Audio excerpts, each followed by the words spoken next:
Nayo jamii ya Ogiek imeadhimisha miaka 8 tangu mahakama ya Afrika inayosimamia masuala ya haki za binadamu iliyo na makao yake jijini Arusha huko Tanzania ilipotoa uamuzi wa kuitambua jamii hiyo kama wenyeji halisi wa msitu wa Mau.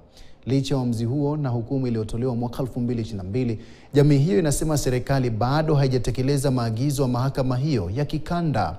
Wakizungumza wakati wa maadhimisho ya miaka 8 tangu uamuzi huo, viongozi wa jamii hiyo sasa wanasema kwamba wanatarajia kurejea tena mahakamani tarehe 4 mwezi Juni kwa ajili ya kusikilizwa kwa hatua za utekelezwaji wake.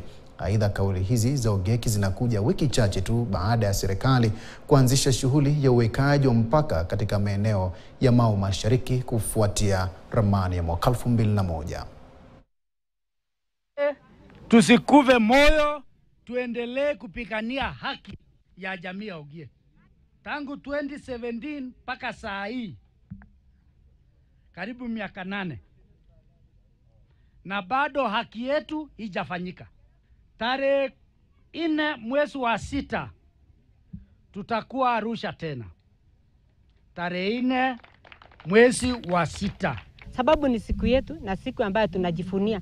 Ni kama birthday ya mtoto. Mtoto akizaliwa hiyo siku haisauliki. Hata sisi hatuwezi sahau siku hii. Hata angalau serikali hajatutekelezea. Lakini tunajua one day one time siku moja watakuja kututekelezea. Lakini kitu tunaona inatuletea shaka. Hii mambo ya Mau imewekwa siasa sana. Juzi hii mambo na Catline.